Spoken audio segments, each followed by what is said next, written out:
একটি সতর্কবার্তা। এই ভিডিওতে যা যা বলা হবে সম্পূর্ণটাই একজন নিরপেক্ষ দর্শক হিসেবে আমার মতামত। কেউ এটাকে পার্সোনালি নিবেন না। সিনেমার মেকারসদের উদ্দেশ্যে বলবো, ভিডিওটি যদি ভুলক্রমেও আপনাদের সামনে পড়ে ধৈর্য ধরে দেখবেন, না দেখতে চাইলে স্কিপ করবেন, কিন্তু রেগে যাবেন না। রেগে গেলেন তো হেরে গেলেন। দর্শকদের খুশি না করতে পারলে দর্শকরা একটু সমালোচনা করবেই, রাগ করার কিছু নাই। সিনেমা বানাইলে সমালোচনা হজম করার বড়ি আগেই খায়া নিতে হয়। চলেন শুরু করি।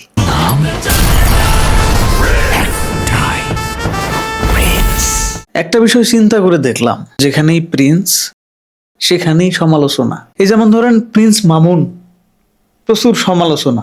সৌদির প্রিন্স নিয়েও অনেক সমালোচনা হয়। আর এইবার মেগাস্টার শাকিব খান একটা সিনেমা করছে, সিনেমার নাম সবাই জানেন, প্রিন্স। আসসালামু আলাইকুম। দেশের যে প্রান্তে যে যেখানে যে অবস্থায় আছেন সবাইকে জানাচ্ছি পবিত্র ঈদ উল ফিতরের অনেক অনেক শুভেচ্ছা। ঈদ মোবারক। থাম্বনেল দেখে বুঝে গেছেন আজকের টপিক প্রিন্স। তবে প্রিন্সকে রাজকীয় বরণ করতে পারলাম কিনা? পারলাম না। Sorry to say that. আমি আমার আগের ভিডিওতেও একবার একটা আভাস দিয়েছিলাম যে প্রিন্স সিনেমাটা করা শাকিব খানের উচিত হয় নাই। করার কথা ছিল তুফান টু যে পর্যন্ত না আসবে সে পর্যন্ত অ্যাটলিস্ট তাণ্ডবের পরে অ্যাটলিস্ট প্রিন্সে সাইন করার কোনো দরকার ছিল না। একটু ধৈর্য ধরে অন্য কোনো জনরা বাছাই করে নিলে আমার মনে হয় আজকে এই দিন দেখতে হতো না। ডাইহার্ড ফ্যানরা বিবেককে প্রশ্ন করুন, দরকার পড়লে সিনেমাটা আবার যায় দেখেন। আপনারা পারবেন আমি জানি, কারণ সেই ধৈর্য আপনাদের আছে। কিন্তু বিবেক বুদ্ধি যাদের আছে, এই সিনেমা দ্বিতীয়বার তারা কি আসলেই দেখতে পারবে? সম্ভব? আচ্ছা, একবারে ডিরেক্ট পয়েন্টে না আইসা শুরু থেকে শুরু করি। শুরু থেকে শুরু করলে প্রথমে ফার্স্ট লুক, তারপর টিজার, তারপর ট্রেলার এবং তারপর সিনেমার কথা বলতে হবে। পোস্টার হতাশ করছে, টিজার চরম হতাশ করছে, তারপরে ট্রেলার আসছে। কবে ট্রেলার আসছিল নাকি টিজার আসছিল? ওই যে যেদিন সিনেমা দেখতে গতকালকে হলে গেলাম, ওই হলে যাই আমার দেখতে হয়েছে নতুন যে টিজারটা আসছে। ওই ঝলক দিয়ে দর্শকদের চোখে ধুলা দিয়ে তাদেরকে হলে নেওয়ার একটা বৃথা চেষ্টা। এভাবে কেন বলতেছি? ওই ঝলক পর্যন্তই শেষ, বাকিটা ইতিহাস। বিশ্বাস করেন, এই সিনেমার রিভিউ যে স্টাইলে দেয় ওই স্টাইলে দিলে তৃপ্তি মতো দিতে পারবো না। এমন একটা সিনেমা দেখছি। সিনেমার কোন জায়গাটাতে প্রপার সিনেমেটিক ভাইব আছে সেটাই খুঁজে পেলাম না। মার্কেটিং এর কথা বাদই দেন, যেটা বললাম যে আমাদের হতাশ করছে অমুক জায়গায় তমুক জায়গায়, ওগুলা বাদ দেন। সিনেমার শুরু থেকেই একটা হজবরল অবস্থা। ফার্স্ট হাফ চরম স্লো, সেকেন্ড হাফ জগা খিচুড়ি। কাহিনী যে কোন জায়গা থেকে কোন জায়গায় যাইতেছে এখন অনেকেই বোদ্ধা আছে। সেই বোদ্ধারা এসে বলতে পারে যে ভাই তামিল সিনেমা দেখছেন, আপনি তো বুঝবেন না, তামিল কার্ড দিছে। এখন সারা বিশ্বের সিনেমা ইন্ডাস্ট্রি একটা মোবাইলের ভিতরে আবদ্ধ, হাতের মুঠায়। সো না দেখে কেউ কথা বলে না। যাই হোক, স্টেপ বাই স্টেপ বলি, তা না হলে আবার আপনারা আমার উপরে বোরিং হয়ে যাবেন, ঠিক যেরকমটা আমি প্রিন্সের উপরে বোরিং হয়ে গেছি। স্পয়লার ছাড়া স্টোরির একটা সংক্ষিপ্ত ধারণা দেই। মূল থিমটা হচ্ছে একটা ছেলে, সে কিভাবে গ্যাংস্টার হইল, গ্যাংস্টার হওয়ার পেছনের কাহিনীটা কি তার, এবং সে কি প্রশাসনের বিরুদ্ধে গিয়ে টিকে থাকতে পারে কিনা, শেষ পর্যন্ত ভালো হওয়ার সুযোগ পায় কিনা, শেষ পর্যন্ত সে কি আসলে সৎ পথে ফিরতে পারে কিনা, এই ধরনেরই একটা গল্প কিন্তু প্রিন্স। তো এই জনরাই এই টাইপ অফ গল্পে অনেক কিছু দেখানোর কিন্তু আছে, অনেকভাবেই প্রেজেন্ট করা যায়। তুফান দেখছি আমরা এর আগে, তুফানও কিন্তু ঠিক এই ধরনের, এই একই জনরার একই টাইপ অফ গল্পের সিনেমা। যদিও তুফানও গল্পের দিক থেকে হতাশ করেছিল, তবে ডিরেক্টর সেখানে দুর্দান্ত ভাবে সিনেমাটা মেক করতে সক্ষম হয়েছিল। প্রেজেন্টেশন ভালো ছিল, এই জায়গায় প্রিন্স হতাশ করছে। কেমন জানি রিলস টাইপ মনে হয়েছে যে আলাদা আলাদা সিকোয়েন্স আইনা জোড়া লাগিয়ে দিছে, একটা লোকেশনের সাথে আরেকটা লোকেশনের কোনো মিল নাই। সিনেমার প্লট হইল 90 দশকের, কিন্তু আমার চোখে ভাসতেছে বসুন্ধরা সিটি কমপ্লেক্সের ভিতরে এসকেলেটর সিঁড়ি দিয়া নায়ক নায়িকা উপরে উঠতেছে, নিচে নামতেছে। না, হয়তো এটা বসুন্ধরা শপিং কমপ্লেক্স না, কিন্তু সেম টু সেম ওইরকমই লাক্সারিয়াস একটা বসুন্ধরার মতো শপিং মল। এত সুন্দর শপিং মল কোন জায়গা থেকে 90 দশকের ওই সময় আসলো, সেটাই আমার প্রশ্ন। আচ্ছা বাদ দেন, ধরে নিলাম 90 দশকে ওই রকম এসকেলেটর সিঁড়ি দিয়ে উপরে উঠতো আর নিচে নামতো, স্বয়ংক্রিয় দরজা মরজা ছিল, ভালো কথা। 1990 থেকে ধরেন, 90 থেকে 2010 পর্যন্ত যদি ধরেন, বাংলাদেশের ভেতরে এমন কোনো ব্যবসা প্রতিষ্ঠান ছিল, এমন কোনো বাড়িঘর ছিল যেখানে ওয়াইফাই ব্যবস্থা ছিল, রাউটার ঝুলানো থাকতো দেয়ালে দেয়ালে? এই সিনেমায় আছে ভাই। এটা হচ্ছে 90 দশকের মাল্টিভার্স। হ্যাঁ, এটা কিন্তু পৃথিবী দেখায় নাই। হ্যাঁ, ওই সময় পৃথিবী ছিল একরকম, আর এই সিনেমার ভিতরে পৃথিবী আরেক রকম। ডিরেক্টর বোধহয় কল্পনায় 90 দশক তৈরি করছে, মানে উনি হচ্ছে 90 দশক বলতে কোন দেশের 90 দশক বুঝাইছে এটা আমি বুঝি নাই। বাংলাদেশের 90 দশক, বাংলাদেশের ভেতরকার লোকেশন, ক্যারেক্টারাইজেশন, আঞ্চলিক ভাষার যে একটা টান, কোনো কিছুই এই সিনেমায় প্রপার ছিল না। কোনটা রেখে আমি কোনটা বলবো? কিছু ভালো দিক থাকে, কিছু খারাপ দিক থাকে। এইখানে শুধু একটাই ভালো দিক, বাকি সব হ জ বড় ল। ভালো দিক কি? মেগাস্টার শাকিব খান। এই বান্দা তার নিজের মতো করে অভিনয়টা করে গেছে। তার কারণেই হয়তোবা বসে থাকা সম্ভব ছিল, কিন্তু না, একজনকে নিয়ে তো আর সিনেমা হয় না। সিনেমাটা কিছুটা ফুটবল খেলার মতো। সেখানে একটা প্লেয়ার অনেক কিছু, একটা প্লেয়ার গোল দিয়া ম্যাচ ঘুরে দিতে পারে, ঠিক আছে, কিন্তু খেলাটা শুরু একটা প্লেয়ার ছাড়াও হবে না। একটা টিম ওয়ার্ক না থাকলে সব সময় একা গোল দিয়ে ম্যাচ জেতানো যায় না। শাকিব খানও এইবার আর একা গোল দিয়ে ম্যাচ জিতাইতে পারে নাই। দেখেন, আপনার অনেকেই ভিএফএক্স নিয়ে অনেক চিন্তিত ছিলেন, কিন্তু সেটা আমাদের জানা কথা ছিল যে না, ভিএফএক্স খুব একটা ভালো হয় নাই। আমাদের এক্সপেকটেশন লেভেলও এরকম, মানে সেরকম ছিল না। আমরা সিনেমা হলে গেছি কিন্তু কম এক্সপেকটেশন নিয়েই। টিজার দেখার পরে এক্সপেকটেশন লেভেল এই থেকে একবার এই হয়ে গেছে, নাই হয়ে গেছে। জিরো লেভেল এক্সপেকটেশন নিয়ে যাওয়ার পরেও আমি যে এই যে সন্তুষ্টি নিয়ে ফিরতে পারলাম না, তার মানে বুঝেন সিনেমাটা কি হয়েছে। ও ভালো দিক আরেকটাও আছে, সেটা হচ্ছে ডক্টর এজাজ।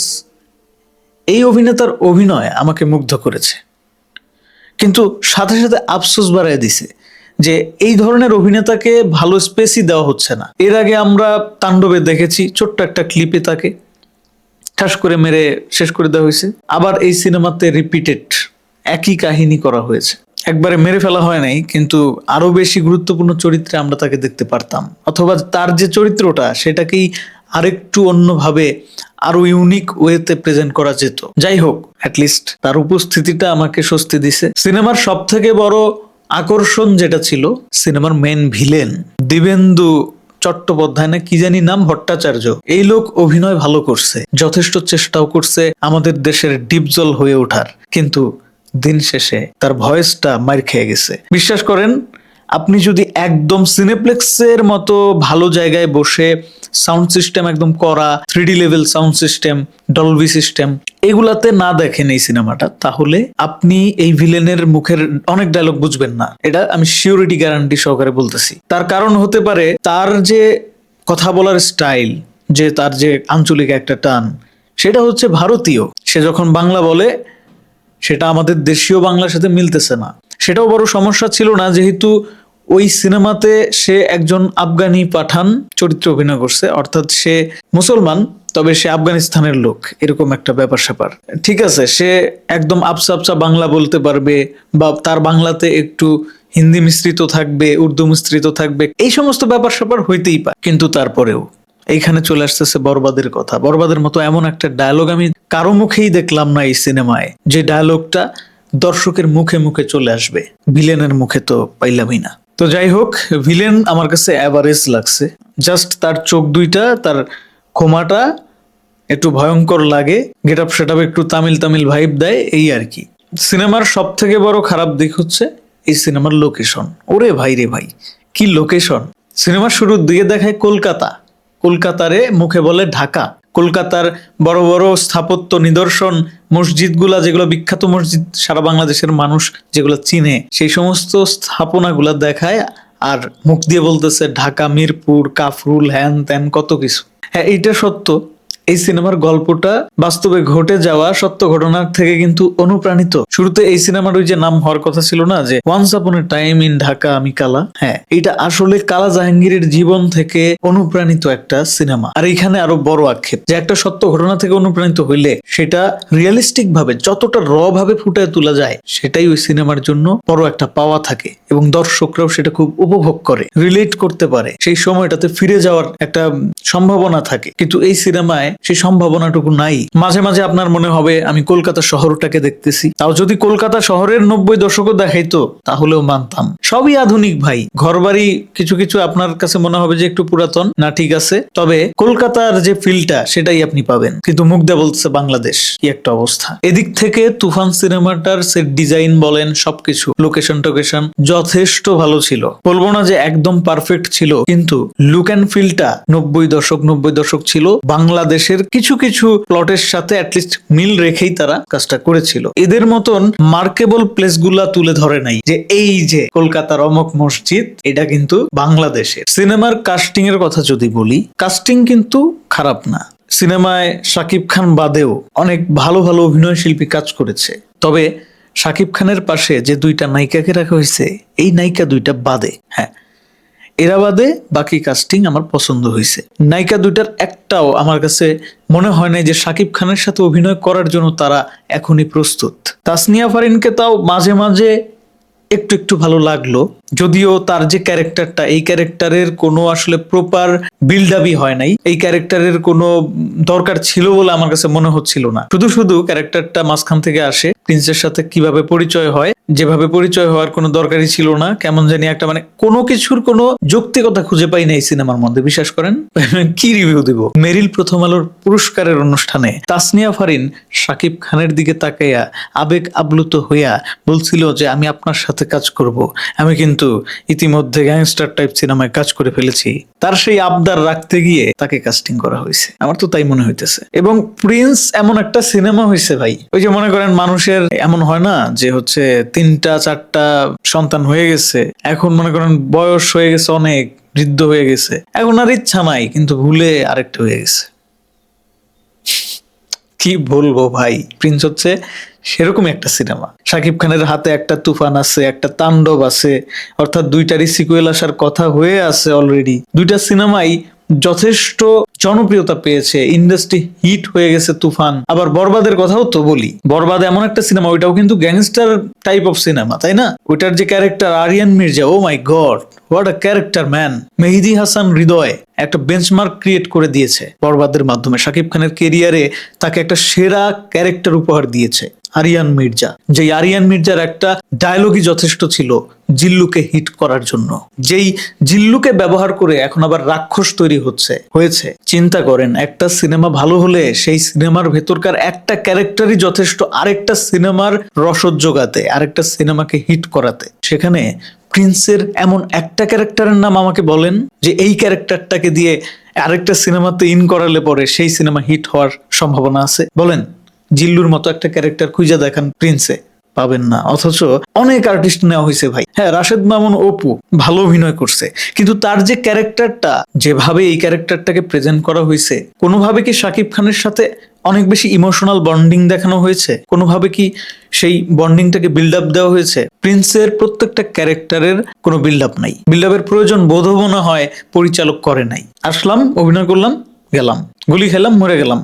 শুধুমাত্র একটা চরিত্র আমার কাছে একটু ভালো লাগছে, সেটা হচ্ছে শাকিব খানের ভাবির ক্যারেক্টারে যে থাকে, ওনার নাম কি, ওই ওই মহিলা অভিনেত্রীর নামটা কি? উনি খুব ভালো অভিনয় করছে, উনি মানে যথেষ্ট চেষ্টা করছে। ডিরেক্টর আমাকে যাই দিছে আমি সেখানে আমি কাঁপাইয়া দিব, এরকম একটা চেষ্টা বোধহয় তার ভিতরে ছিল। তা না হইলে ওনার ক্যারেক্টারটাতেও একটু ইমোশনাল টাচ যে দিবে সেটাও পারে নাই। শাকিব খানের সাথে এমন একটা ক্যারেক্টার আমি দেখতে পারলাম না প্রিন্সের, যেই ক্যারেক্টারের একটা দারুণ ইমোশনাল ব্যাপার স্যাপার থাকে। যেমনটা আমরা তুফানে দেখছিলাম, গাজী রাকায়েতের সাথে একটা ইমোশনাল ব্যাপার থাকে, মনে আছে? অ্যাটলিস্ট একটা সিনেমা হিট করানোর জন্য বা একটা সিনেমার ওইরকম একটা মুহূর্ত ক্রিয়েট করার জন্য, ইমোশনাল একটা বিল্ড আপ দেওয়ার জন্য হলেও ওই ধরনের ক্যারেক্টার কিন্তু প্রয়োজন আছে। এই সিনেমাতেও সুযোগ ছিল, দুইটা নায়িকা নেওয়া হয়েছে, দুইটা নায়িকার যে কোনো একটার সাথে অ্যাটলিস্ট শাকিব খানের স্ত্রীর ক্যারেক্টারের যে নায়িকাটা ছিল ওই ক্যারেক্টারটার সাথে ইমোশনালি শাকিব খান কতটা অ্যাটাচ, সেই জায়গাটা বিল্ড করা যেত না? সেটা দুর্দান্ত ভাবে প্রেজেন্ট করা যেত না? করে নাই। করবে কিভাবে? এ নায়িকা তো ভাই অভিনয়ই পারে না। এক্সপ্রেশন টুকিটাকি ঠিকঠাক দেয়, কিন্তু ডায়লগ ডেলিভারি, যেই অ্যাকসেন্টে সে বাংলা উচ্চারণ করে, সেটার সাথে পুরান ঢাকার ভাষার কোনো মিল নাই। প্রপার যে পুরান ঢাকাইয়া ভাষা, সেটা কি এই প্রিন্স সিনেমার একটা চরিত্রের মুখে আপনি শুনছেন? যারা সিনেমাটা দেখছেন তাদেরকে বলতেছি, শুনছেন? অথচ বারবার উচ্চারণ করা হচ্ছে পুরান ঢাকা, পুরান ঢাকা। আরে ভাই, পুরান ঢাকার একটা ঐতিহ্য আছে, পুরান ঢাকার একটা সুনাম আছে, তাদের ভাষাই তাদেরকে চেনা যায় যে এই লোকটা পুরান ঢাকার স্থানীয় লোক, অথবা এই লোকটা পুরান ঢাকায় যদি এক সপ্তাহ আপনি থাইকা আসেন আপনার ভাষা কিছুটা ওইরকম হবে, অথবা আপনি ইচ্ছা করে বলতে চেষ্টা করবেন পুরান ঢাকার ভাষা একটু কথা বলি। কিন্তু এই সিনেমায় পুরান ঢাকা দেখাইছে মুখে মুখে, মুখে মুখে দেখাইছে ভাই। এই সিনেমায় মিরপুর দেখাইছে মুখে মুখে, ও না মুখে মুখে না, সরি, লিখে দিছিল নিজ দিয়া, হচ্ছে লিখে দিছিল মিরপুর, তারপর হচ্ছে কাফরুল, তারপরে বাড্ডা। এইভাবে মনে করেন যে যখন শাকিব খান হেঁটে যাচ্ছে পেছন দিয়ে ভিএফএক্স এর মনে করেন এলো পাথারি ভিএফএক্স শুরু হয়ে গেছে।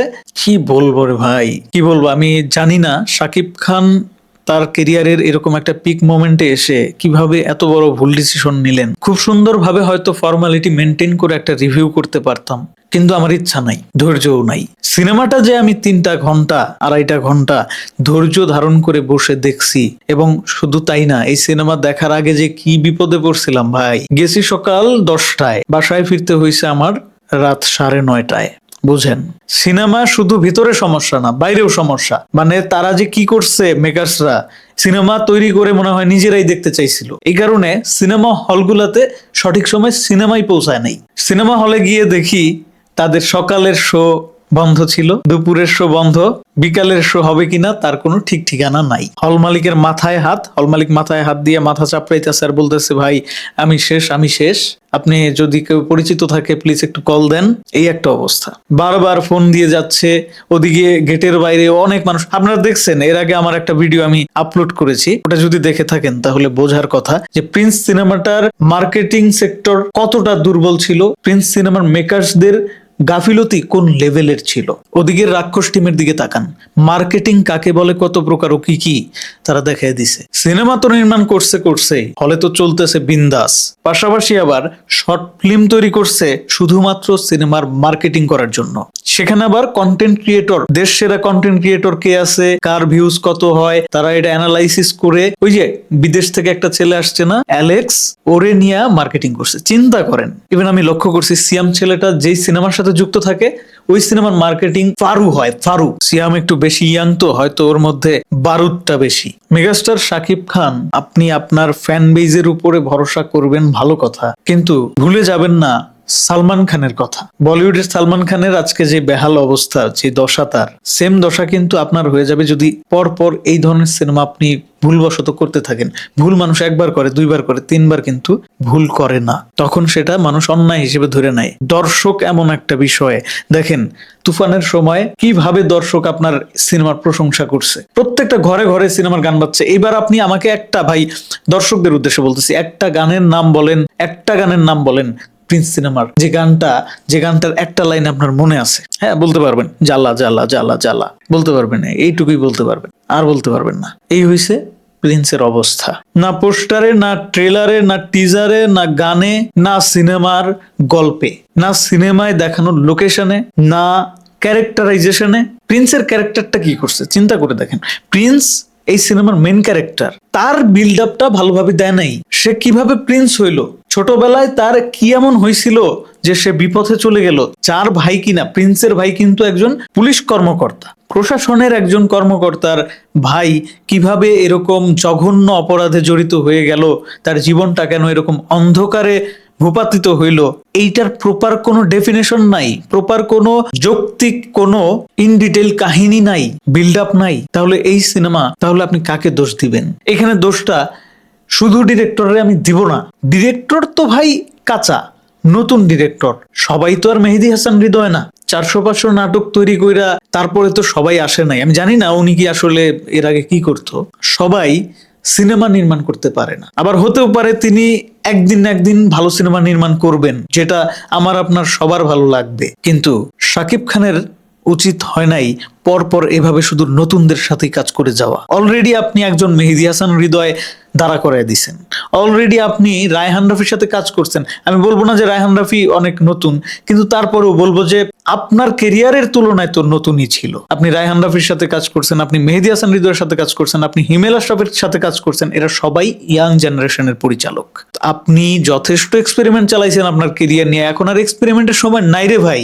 এখন আপনার কেরিয়ারকে কিভাবে আপনি আরো অনন্য উচ্চতায় নিয়ে যাবেন, তার জন্য দরকার পড়লে আপনি হলিউড বলিউডের পরিচালককে টেক করার চেষ্টা করবেন, ধরার চেষ্টা করবেন। কারণ আপনাকে ভুলে গেলে চলবে না যে বাংলাদেশের একমাত্র টপ হিরো আপনি।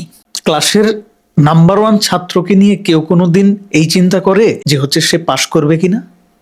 না, সবসময় তাকে নিয়ে সবার আশাটা থাকে কিরকম জানেন? সে বোর্ডে স্ট্যান্ড করবে, কাঁপায়া দিবে। শাকিব খানকে নিয়েও আমাদের এই আশাই ছিল। বিশ্বাস করেন, শুধু শাকিব ভক্ত না, বিবেকবান সকল দর্শকের মনটা ভাঙিয়া গেছে প্রিন্স দেখা।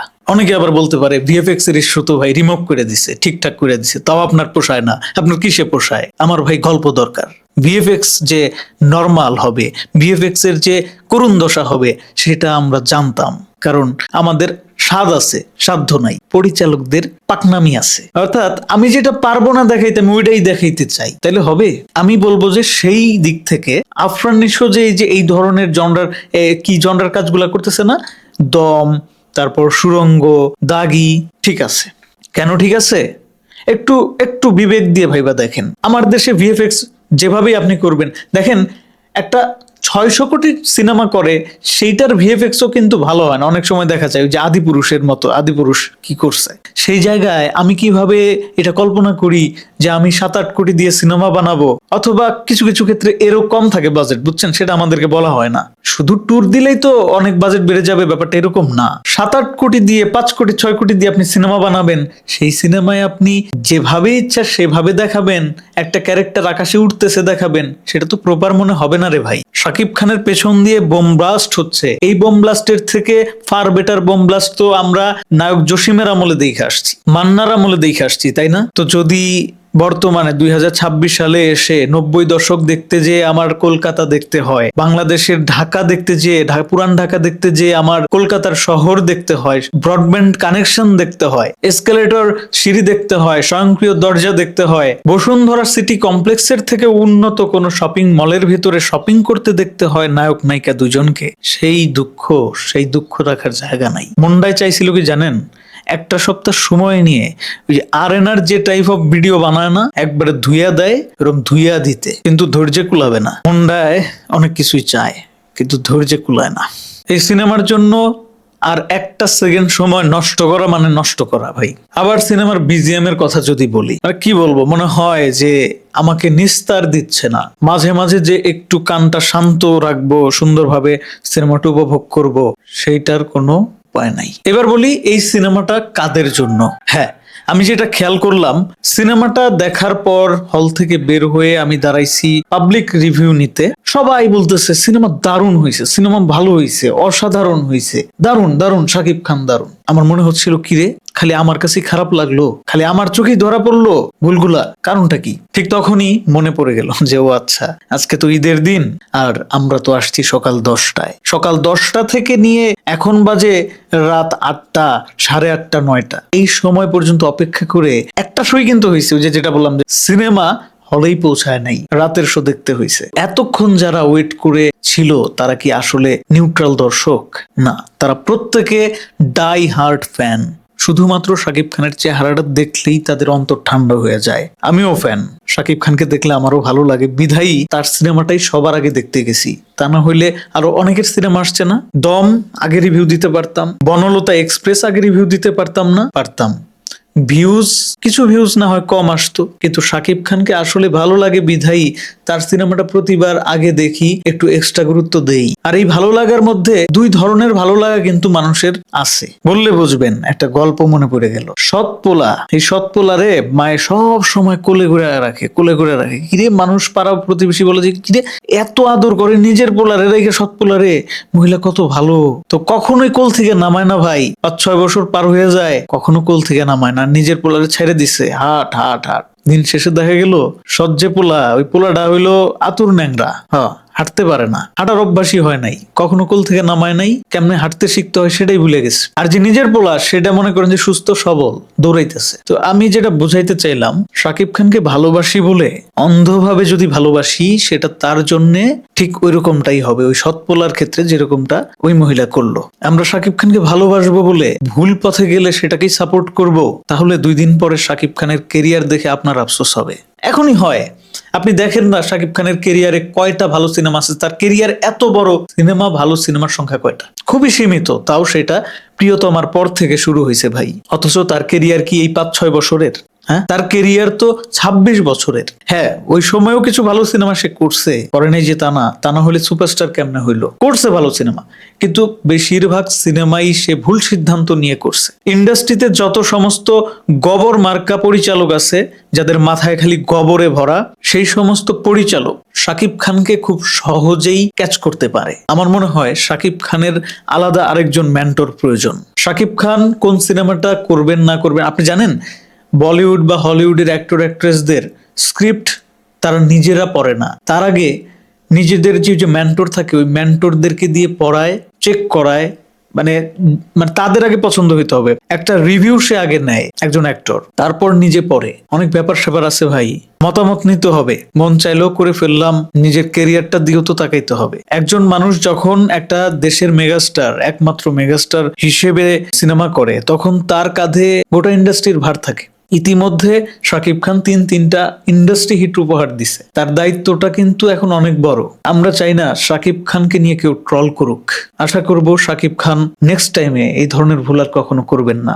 আপনার হাতে, এখন আমি আবারও বলতেছি, আপনার হাতে একটা তুফান, একটা বরবাদ, একটা তাণ্ডবের মতো সিনেমা আছে, যে সিনেমাগুলোর আলাদাই একটা ফ্যান বেস তৈরি হয়ে আছে। পারলে ওইগুলোর সিকুয়াল করবেন, কিন্তু দয়া করে আর কোনো নতুন পরিচালককে আপনি শিডিউল দিবেন না। যাদেরকে দিয়ে ইন্ডাস্ট্রি হিট আসছে তাদেরকেই বলেন যে উপযুক্ত গল্প আনো, ভালো বাজেট আনো, আগে আমরা যা করছি সেটাকে বিট করতে হবে, এরকম ভাবে হাজির হও, প্রস্তুত হও, তারপরে আমার কাছে আসো। নতুন করে এক্সপেরিমেন্ট করার জন্য অনেকেই আছে, আপনাকে আর এক্সপেরিমেন্ট করতে হবে না মেগাস্টার শাকিব খান। ধন্যবাদ সবাইকে ভিডিওটি দেখার জন্য। আক্ষেপ থেকে ভিডিওটি করা, সো এখানে কোনো ফর্মালিটি মেনটেন করি নাই, কথায় অনেক ভুল ত্রুটি থাকতে পারে। অবশ্যই কমেন্ট বক্স স্বাধীনতার জায়গা, কমেন্টে আপনি জানান প্রিন্স সিনেমাটা আপনি দেখছেন কিনা, দেখে থাকলে আপনার কাছে কেমন লাগছে। আর হ্যাঁ, আপনিও কি আমার সাথে একমত শাকিব খানের প্রিন্স সিনেমাটা করা উচিত হয়নি?